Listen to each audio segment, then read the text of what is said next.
Hola, hoy tenemos el placer y el honor de tener una entrevista para las Memorias Democráticas y tenemos con nosotros a Ariel Carmona. Buenas, muchas gracias por invitarme. Es un placer estar aquí con vosotros. Muy bien, genial. Te voy a hacer unas preguntitas ¿Vale? y, bueno, me vas dando respuestas. Antes de la guerra y la dictadura, ¿cómo era la vida de los gitanos en su pueblo o en la ciudad? A ver, yo puedo hablar desde lo que he visto en documentales, sobre lo que he escuchado a los viejos, pero creo que la vida siempre fue dura para el gitano, ¿no? O sea, la discriminación siempre ha existido. eh, y creo que hay varios documentales muy interesantes sobre la guerra, pero siempre planteando como que siempre era una posición discriminada, ¿no? Habría como siempre diferentes clases, había gitanos que se dedicaban a diferentes cosas, había artistas, había tratantes, había gente que se buscaba la vida, pero seguro que era difícil. Sí, seguro que dejó ahí a nuestro pueblo un poco marcado, ¿verdad?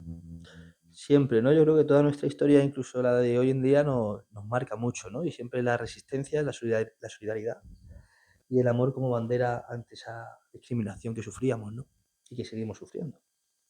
¿Verdad? Vale. ¿Como resistencia y mantenía sus tradiciones en sus tiempos? ¿Que ¿Cómo resistían? ¿Con qué herramientas?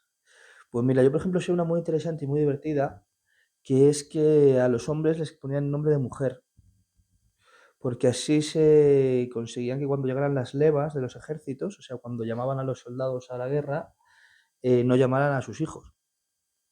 Y también cambiarse el apellido, etcétera, etcétera, ¿no? Por ejemplo, en la guerra del Rif, en los años 1920, eh, hubo muchísima gente, sobre todo pobres, que iban a morir a Marruecos sin ningún sentido por aspiraciones imperiales.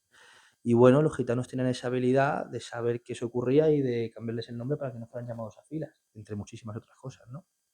Pero ves, es un punto que yo no sabía, que ponían nombres a los chicos para... Sí, y luego cambiarse los apellidos también, utilizaban todo esto, luego también se cambiaban de provincia, y eso es histórico, ¿no? Al final yo creo que, eso lo digo yo en un monólogo hace poco del programa mío, de Gloria Bendita, eh, que al final había una parte humana del gitano y de no sumisión que lo que hacía era romper con las dinámicas del poder, ¿no? O sea, ¿por qué tengo que ir yo a morir a Marruecos si no me ha hecho nada el marroquí? Y ahí los gitanos, como sabían que eso llevaba pasando durante 6 siglos, aún sin saber la guerra que venía, eran capaces de preverlo y de tener herramientas para que sus hijos no fueran a morir por un rey al que ni conocían ni se sentían Bien, ligados. hemos pasado, la verdad, ¿eh? ¿Cómo crees que la guerra o la dictadura del pueblo gitano nos ha afectado en España? Claro, la dictadura de Franco, ¿no? Y la guerra civil, pues... A ver, es muy interesante. Hay dos figuras muy icónicas en la guerra civil. Está Helios Gómez, el pintor de la corbata roja. Era un gitano que era anarquista, era muralista, pintó la capilla de la Modelo de Barcelona. Y este hombre peleó en la columna de Urruti y bueno, luego tuvo una anécdota interesante, huyó, porque en la guerra les obligaron a las milicias a formar parte del ejército, a él le obligaron y acabó pegando un tiro al superior, seguramente por alguna cosa que haría mal el superior, y huyó. Luego está el Pele, que es un gitano que lo han beatificado, porque se negó a quitarse un crucifijo y lo fusilaron por eso. Con esto quiero decir que, bueno, pues sigue habiendo represión, ¿no? La represión a nosotros ha estado siempre. Hay muchos casos de gitanos de izquierdas, hay muchos casos de gitanos de derechas, pero yo creo que el gitano es bastante ajeno a la violencia en general humana, ¿no? Intenta no matarse, intenta sobrevivir, intenta cooperar. Eh, Así que bueno, pues como siempre, represión, violencia contra nosotros y con Franco, imagínate, ¿no? La ley de vagos y Uf, maleantes nos perseguía concretamente. Algunos otros dicen que hicieron fortuna en esa época, pero bueno, eso tiene que ver más con la economía que con otra cosa. No creo que nos interese a nosotros mucho las dictaduras. Creo que somos no, fácil blanco para los totalitarismos. Hoy no estoy muy yo. no pasa nada. La verdad que fueron tiempos muy malos.